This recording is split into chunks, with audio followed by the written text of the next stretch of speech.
2 நாள் சுற்றுப்பயணமாக தமிழகம் வந்துள்ள ஜனாதிபதி திரௌபதி முர்மு திருச்சி ஸ்ரீரங்கம் அரங்கநாத சுவாமி கோவிலில் சாமி தரிசனம் செய்தார். அவருடன் கவர்னர் ரவியும் வருகை தந்தார். ரஷ்ய அதிபர் புட்டின், வடகொரிய அதிபர் கிம் ஜாங் உன் ஆகியோருடன் இணைந்து அமெரிக்காவுக்கு எதிராக சீனா சதி செய்கிறது என அமெரிக்க அதிபர் ட்ரம்ப் குற்றம் சாட்டியுள்ளார். மற்ற கட்சியிலிருந்து வருபவர்களை திமுக வரவேற்கும். அதே நேரம் மற்ற கட்சிகளில் குழப்பம் ஏற்படுத்தும் நோக்கம் திமுகவிற்கு இல்லை என செங்கோட்டையன் குறித்த கேள்விக்கு அமைச்சர் முத்துசாமி பதிலளித்துள்ளார்.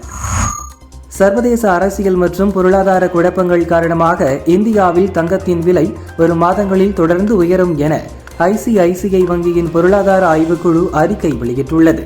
2026ஆம் ஆண்டில் தங்கம் 1,25,000 ரூபாய் வரை உயரக்கூடும் என அந்த அறிக்கையில் தெரிவிக்கப்பட்டுள்ளது.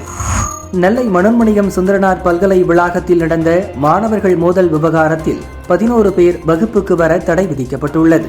விசாரணை முடிவடைந்த பிறகே 11 பேரும் வகுப்புக்கு வர வேண்டும் என நிர்வாகம் உத்தரவிட்டது. மேற்கு திசை காற்றின் வேக மாறுபாடு காரணமாக நாளை முதல் 9ஆம் தேதி வரை தமிழகத்தில் ஓரிரு இடங்களிலும் புதுச்சேரி மற்றும் காரைக்கால் பகுதிகளிலும் லேசானது முதல் மிதமான மழை பெய்யக்கூடும் என சென்னை வானிலை மையம் தெரிவித்துள்ளது.